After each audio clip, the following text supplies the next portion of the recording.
Welcome to Invest in Yourself, the Digital Entrepreneur Podcast. Join the podcast mogul Phil Better as he interviews successful entrepreneurs that make their living in the digital world. Now, let's join your host, Phil Better, and his special guest today on Invest in Yourself, the Digital Entrepreneur Podcast.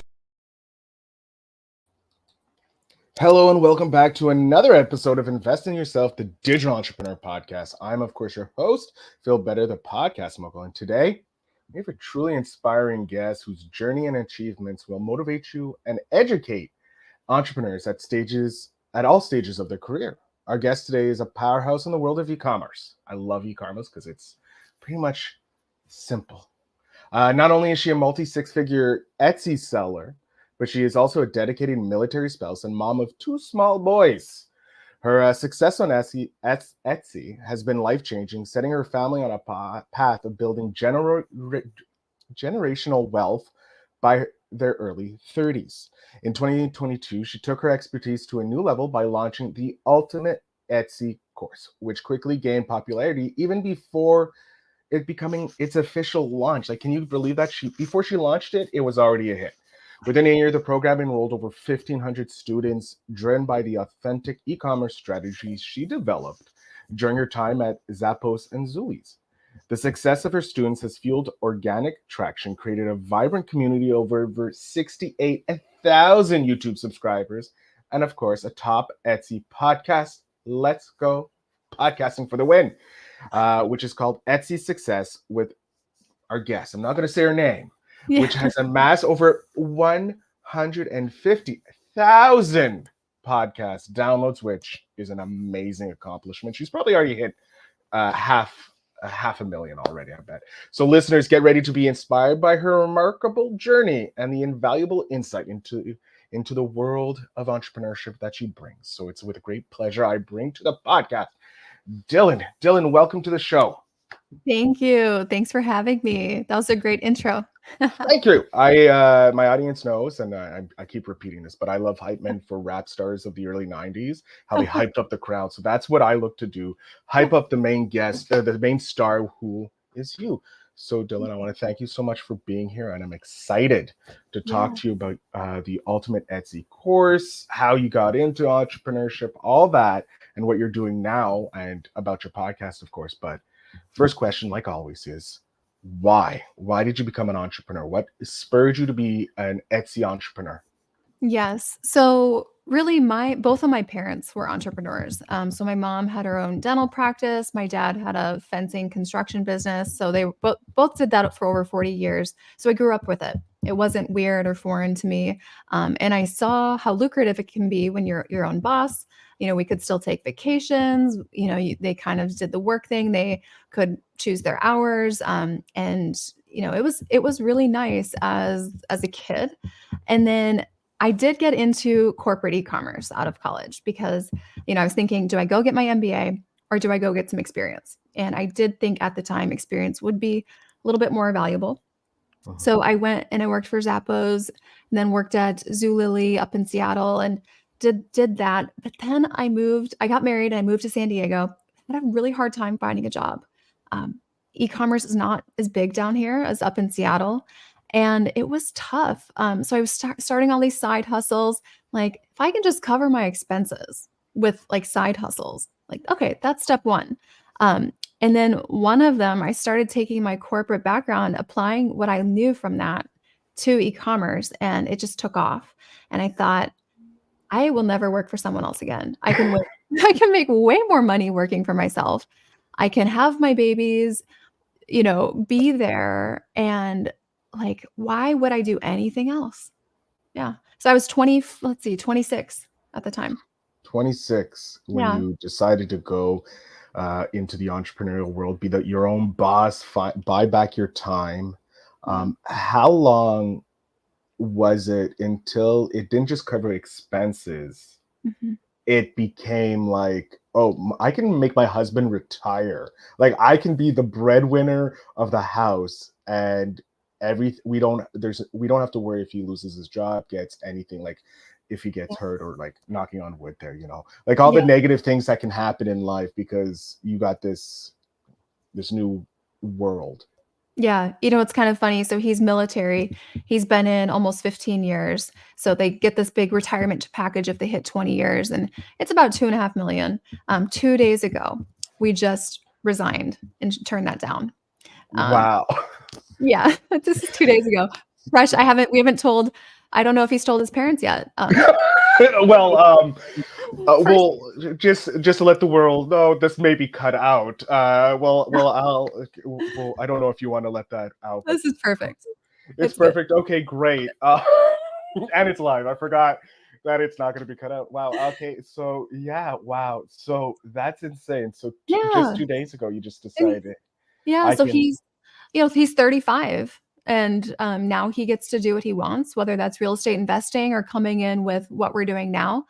Because we've gotten the business, combined, we're doing 8 figures per year. So why wouldn't we do it? It's Yeah. crazy to people who, they're like, get to 20 years, but this entrepreneurship will give you options. It will. I, wow. That's insane. I love just a huge reveal. I personally think that's amazing, and it's a great achievement and a great answer to the question. Not expecting that answer. um, Yeah. so with that revelation, like, let's go back to the beginning. Now you've decided, hey, this is paying my expenses. Yeah. I know I have this huge. You have this huge background working for corporate, and now you're taking that knowledge and putting it to use for you. You're taking a skill that you learned. When did you decide to like scale your team? Because that's always a scary point for our entrepreneurs. When do they? Okay, I'm making enough, but is it enough to invest in the business? Like, when Yeah. was that for you? Yeah, for me, that was when my husband was going on deployment, and we were doing about 300,000 a year. And he was, he comes home and he like moonlights for me with the e-commerce business. And basically he wasn't going to be there for 6 months. So I did get an assistant who came in, and I always run things really lean. Mhm. I really believe in like, low overhead, low fixed costs. And that was great because she was a military spouse, came about 10 hours a week, got me really comfortable with the idea of handing things off, and then fully outsourced our entire e-commerce business to where I did less than an hour a week. And so, and then that's when I, really started building up this coaching business. And now we have almost 30 employees within the 2 years on that side of the business. Yeah. Wow. So in total, you have 30 employees right now It's about running. 30. Mhm. So we'll say 30 to 35 employees running the whole business, and you get to be CEO, boss, mom. Yeah, it's not glamorous though. It's really it's really not. Um, Which part? Being the CEO or being the mom boss? I mean, both. Yeah, yeah. It's crazy. Because really the coaching business that I was doing with just my husband for the first 9 months, we got to about, geez, like probably 5 million doing it that way. And then hired on my first, account manager, sales team person, built it up, hired an executive team just last fall. So it's only been 8 months. We hired, 12 people for fulfillment and one-on-one coaching that we provide, because I don't want to sacrifice the product by having a team. So doing it slowly was really essential. But now, the idea, my goal is to become like the visionary CEO where I don't have to get in the weeds so much. And we're really working on making that happen. Yeah. Get to the point where you get to choose when you get your hands dirty, and when you get to just let no someone else can play in the mud. That's my vision. Build it for me.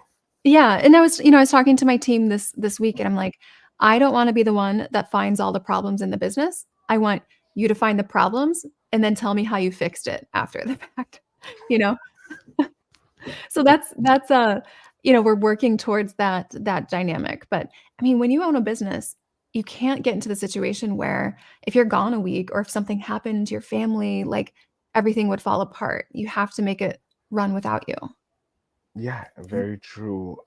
When did you learn that lesson? Because that's an interesting lesson that some entrepreneurs have a hard time learning, or it's a repeated learning opportunity for them? When did you get to a point where you're like, oh, this is important, I have to invest in my team? Yeah. It was when I was so stressed that I was having chest pains. Like, I thought I was gonna have a heart attack. Because I'm kind of like all or nothing type of girl where, pedal to the metal, like how fast can the car drive? I will, I'm a little bit extremist in that way. I wanna win.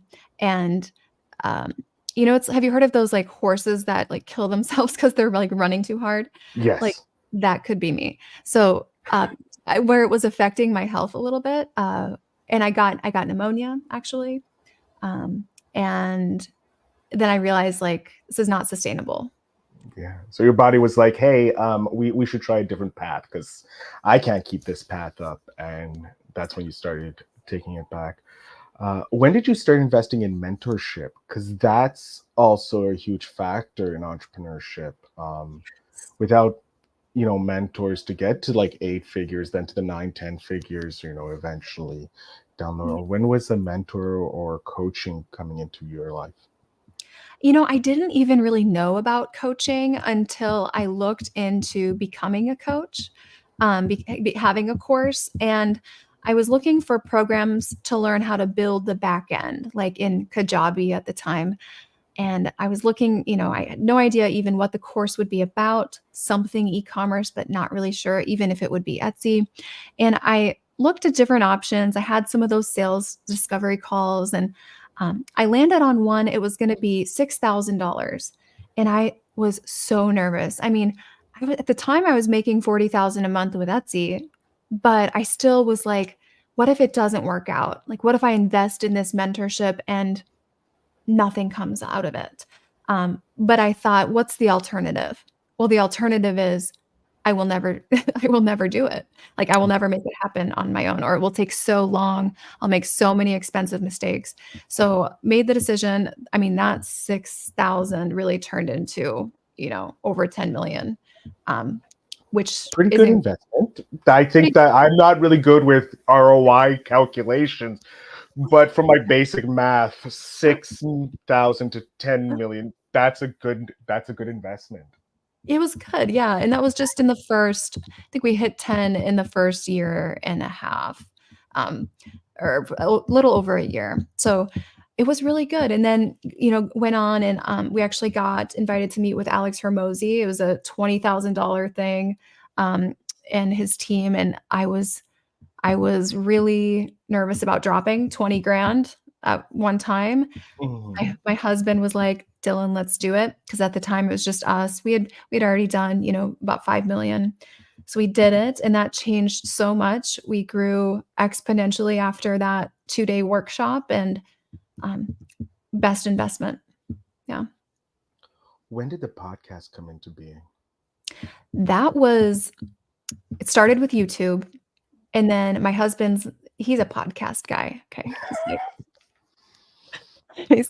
I'm like, "Podcast, is that like an audiobook?" You're like, what is this podcast you speak of? Yeah, I thought it was, like, some super nerdy thing. But then he's like, Technically, yes. It started off as very, very nerdy, Yeah, but it's now more mainstream with some nerdiness.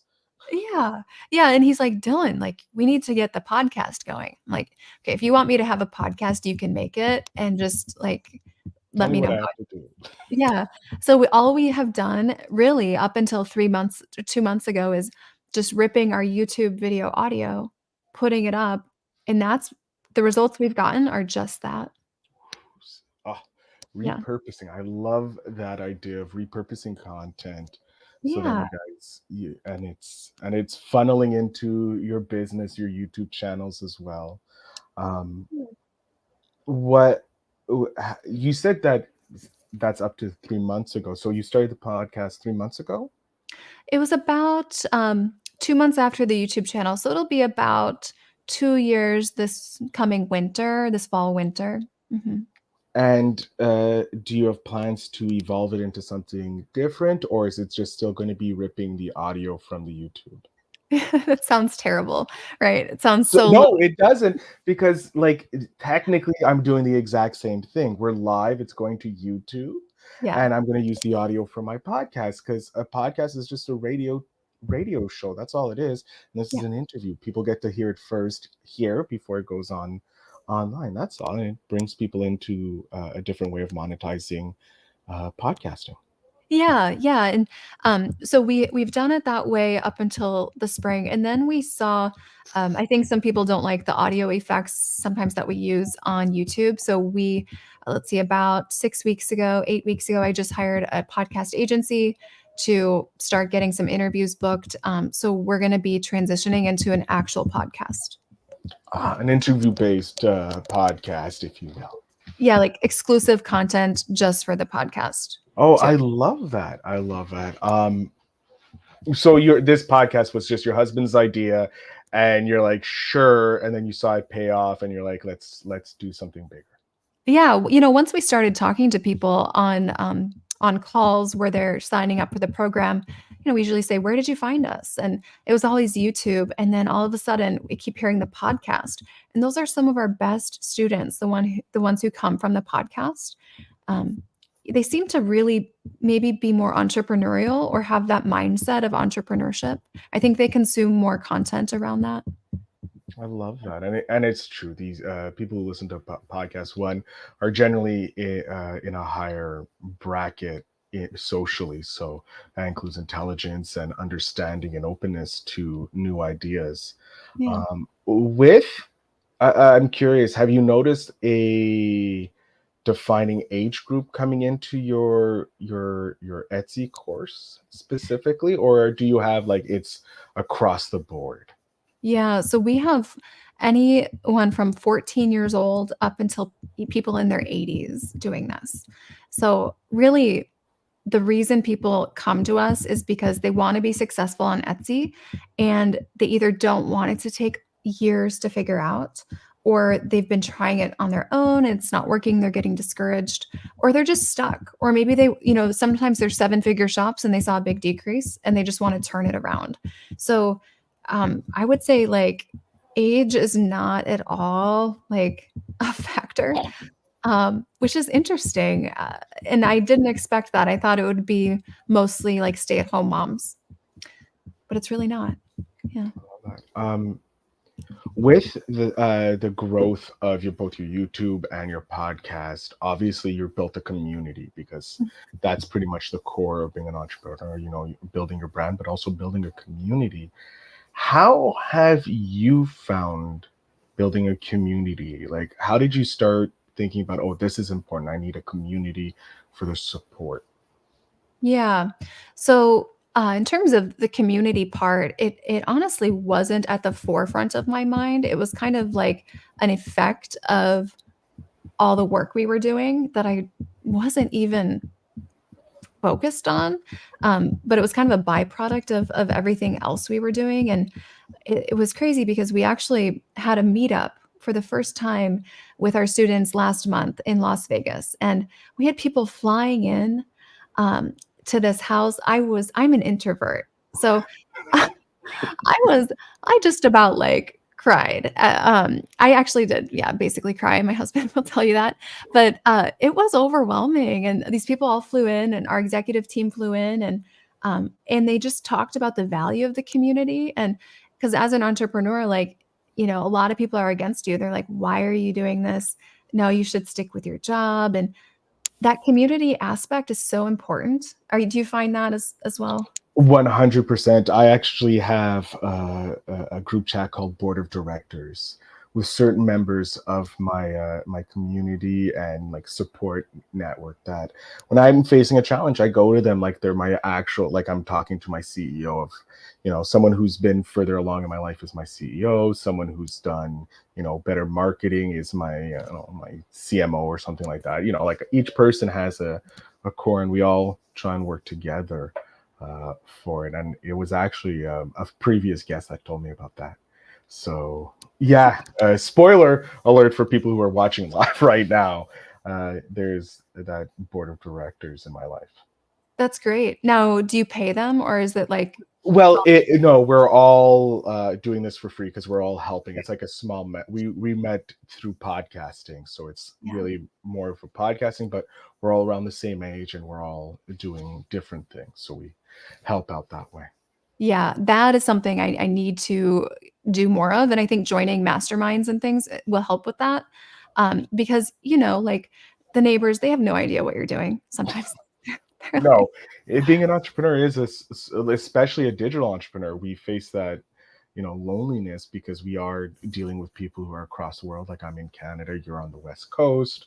There's like that huge gap distance. But yes, I can see you, but it's not the same thing as right. being in person. So yeah, being inside a community and having like-minded people that you can talk to is very, very important.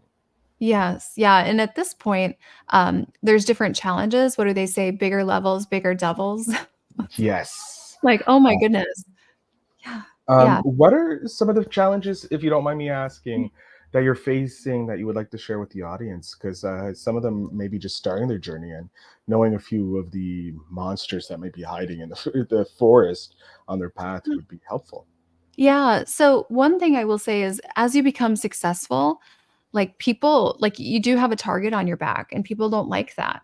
It's kind of like when you're a market leader in e-commerce, right? When you are ranking at the top of search, that's who people look to whether they copy them, rip them off, you just have to be aware of that. Like when you are successful, this happens with my students too. When they become a successful shop, okay, now it's a target on your back. And what is it? Too much to whom much is given, much is expected. And it's a lot. You have to be a steward of the responsibilities and the things on your plate. And it's overwhelming. I didn't intend to become like a figure or anything like online. I just thought I was going to start helping people. And it's interesting what happens, and you kind of have to find people who've been through that to help you navigate that, because there's crazy people in the world, um, like people on like I don't look at YouTube comments anymore. Um, Oh, you know, I just can't. It's crazy because I'm a sensitive person, mhm.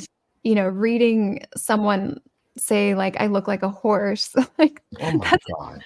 that's actually really offensive to me. So I don't look at it anymore. And my team keeps me out of it, which is good. Yeah. Yeah, yeah, no, that is, I don't understand the people. Like, I can understand having a problem with my opinion or Yeah. the theory that I'm bringing or the idea I'm bringing, but going after someone's personal appearance is Yeah. useless. It's oh no, it's not. It adds nothing to the world except for ugliness, and there's enough of ugliness in the world already. Right. Yeah.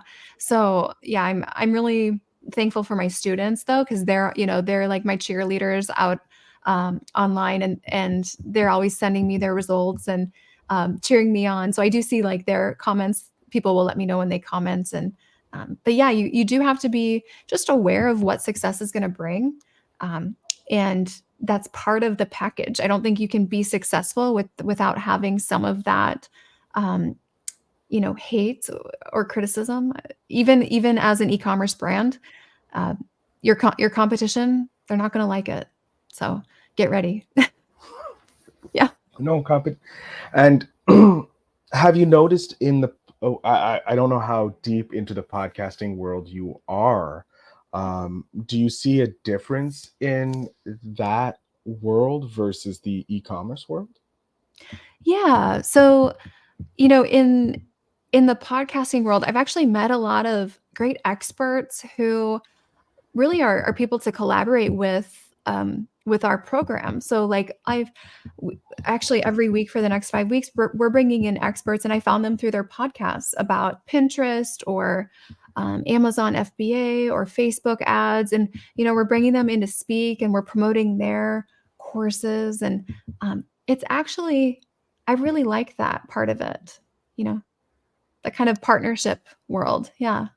Yeah, I've being in the podcasting world over a decade, I've noticed that it's more collaboration than competition because everybody's just trying to figure out how to win in this game, and they're like, "Hey, how did you do this?" But also, we understand the audience building techniques of being on the other podcasts. Or partnering with people who have an audience to help us grow, because it's a win-win because everybody wins, because someone in your group could come over into someone else's and listen to their podcast and get ideas and bring it back into your community and help your community become even bigger.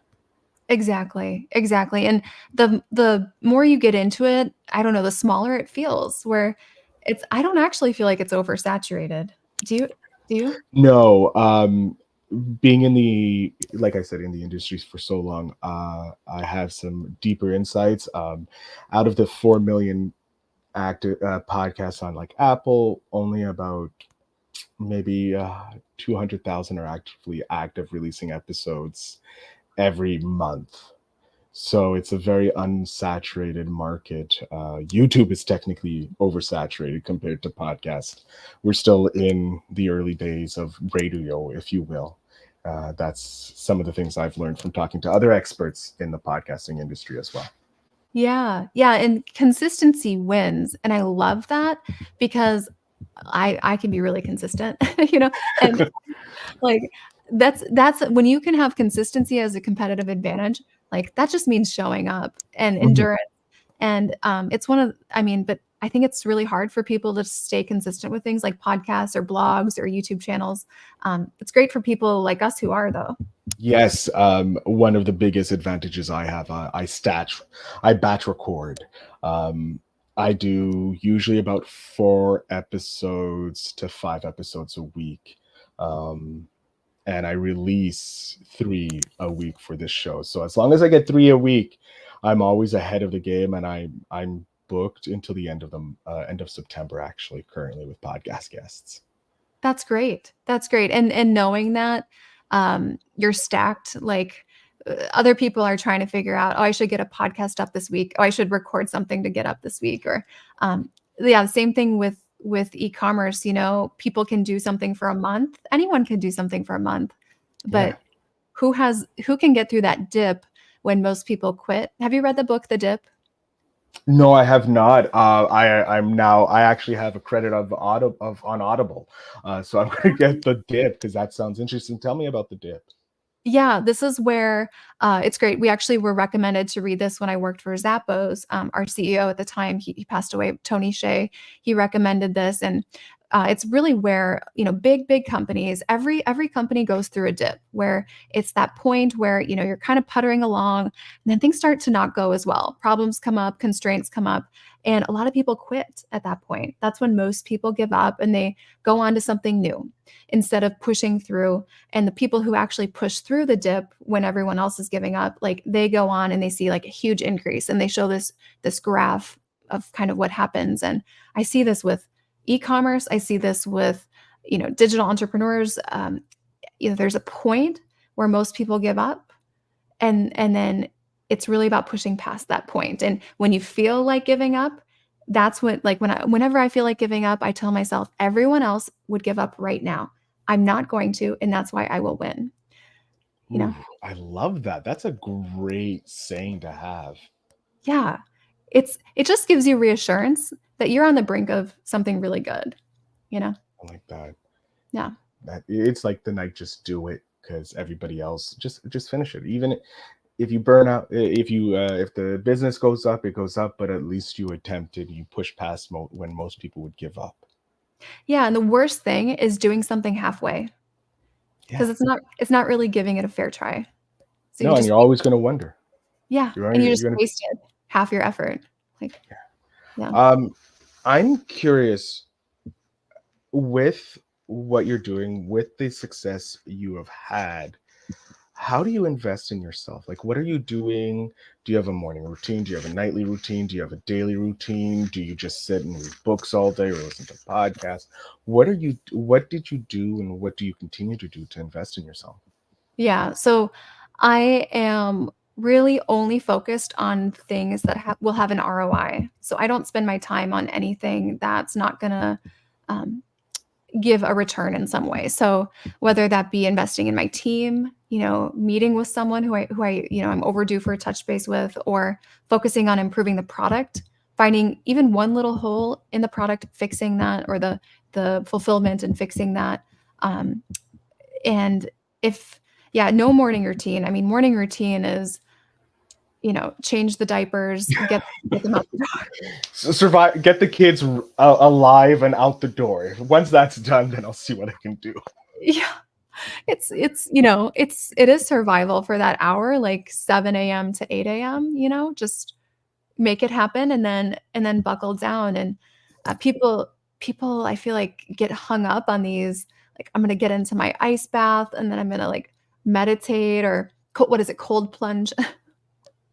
I can't. Wait, am I offending you? Do you do that? No, not at all. I barely have a morning routine as well. I want to have something that's more sustainable, but I'm more concentrated on, I'm like, the business is more important than me getting my body into like Uber Joe Rogan level of and Alex Huberman style routines. Yeah. I have a night routine where I journal. That's the one that helps me the most, because it gets everything out of the brain that's just puttering around. Yeah. I hear morning journaling is good, but I just can't sit down early in the morning and just write. So Yeah. I do it at night, and it just calms me to sleep. It's better than chamomile tea, I find. Yeah. Which I also drink while journaling, to help me go to sleep. Yeah, well, that's productive though, because it's helping you accomplish sleep, which is essential. Yes. So I can see that. Yeah, with what we do, one thing I do recommend though is like paying attention to your energy levels and when you are most creative, and trying to force creativity at a point in the day when it's just like pulling teeth. So whether it be like, okay, an hour after I have like my morning caffeine, I can really think up something really, really smart, and I can make something really big happen. I won't, for example, I do coaching calls once a week. I'm not going to try to do that at 10 o'clock at night. I did that once. I was just too burned out. So tasking, appropriately when your energy is in the right place is helpful. I love Yeah. that. That's great. I want to snap our fingers. We're 10 years in the future. Mm-hmm. Where is Dylan? What is Dylan and the family doing? What is Dylan the entrepreneur doing? What is Dylan the CEO doing? Yeah. What's going on? Yeah. So this is a lot. And I think this next 10 years is something that I've been fearful of a little bit. And I knew like this next 10 years is always going to be coming, but we're at a point where, I'm 33. My parents are in their mid 70s, and like they're aging. Like we almost actually lost my dad in February. He was like resuscitated. It was a very scary situation. And right now we're looking at moving back there to be there for them. And my sister, she has a disability. So eventually I'll be her guardian. She's cognitively like a 9-year-old who lives in a group home. So I knew at some point in life, like I would have to go back there and like take on some responsibility. And now I'm so glad I have my husband to like shoulder that with me. But we're looking at the next 10 years focused on enjoying those final years with parents and building these businesses, enjoying, my kids are 6 and 2, like great years. Great Great. You still got the baby, but you also got this little independent drunk person walking around. Yeah. No offense. I'm pretty sure your child is not drunk, but they act like a drunk. Yeah. Having been a busboy for some years, I know how drunk people, and they are like that. There's no filter. Yeah, it's amazing. So, enjoying those years. They're both little boys, enjoying the sports and things, and building, great businesses that will give us unlimited options. That's the focus. So people say you can't have it all. Well, I think the next 10 years is about having it all. I love that. Yeah. We're coming to the end, which I'm disappointed, because I'm having such a great time talking with you, Dylan. Your energy is off the hook for an introvert, I must say. So I don't know if you're masking and just saying, okay, I'm putting everything into this, and then I'm going to lie down for the next No, 2 hours. I timed Ah, this. Yeah. smart caffeine intake. Very, very, very smart. Um, I would love to know. I have your 10-year-old self right beside me. She's amazing. She's awesome. What's a piece of advice you would love to give back to your 10-year-old self? Yeah. Um, I would, yeah, when I was 10, that was right before like a lot of tragic things happened in my family. And I would tell myself that you can build the exact life that you want. You really can, no matter what situations and circumstances come in and what things happen in your life. Like, it's your choice to power through and to create something that's exactly what you want your life to look like. Because when you're 10, it's like you're just receiving, like everything's happening in your life, and you're just kind of, it's a little bit helpless. It's like, you don't have control over things, but um, learning, telling myself when I'm 10, like, identify what's a controllable and focus on that and just ride the wave of everything else. Yeah. Control the controllable. I Yeah. love that.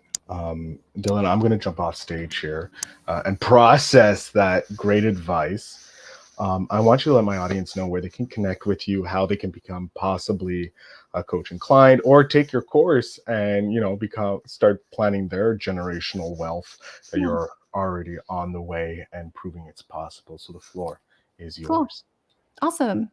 Yeah. Yeah. If any of you guys want to connect, Instagram is a great place to do that. It's at Dylan Jahraus, Jahraus is the last name. And love to connect with you there. I also put up a lot of tips and guidance for entrepreneurship. We can chat more about your shop if you have an Etsy shop, or if you're wanting to start a business and just wanting to get the ball rolling. What we do, it's really for people who are looking to create a long-term business that's going to change their life and give them options. And that's our expertise. So if you're at a point where you are even exploring if Etsy is something you should do, or e-commerce, if that's something you want to, get into your life, and maybe replace your income with, it's a good time to have a conversation just so you can at least see what it's about. So definitely check us out on Instagram or my YouTube channel, Dylan Jahraus on YouTube. We put out videos twice a week. I just put out a killer one today. People are loving it. So I hope to connect with you there. And really, that's a good place to start. And then if you are interested in one-on-one coaching, we do provide unlimited one-on-one guidance for any of our Etsy e-commerce students. Dylan, thank you so much for being on the show. It was amazing to chat with you and learn about your amazing journey in the Etsy world and in the business world. Thank you. Thank you for having me. This was really a fun way to start a Thursday. Thank you. I love it. Great to hear. To my audience, of course, as you know, check out the show notes down below to connect with Dylan. Both her YouTube channel and, of course, her Instagram will be there. I'm going to go watch the video. I do have some time before my next interview. I'm going to go watch this killer video Dylan just dropped. Thank you again, Dylan, for being here. To my audience, thank you for listening. And as always, you need to remember to invest in yourself.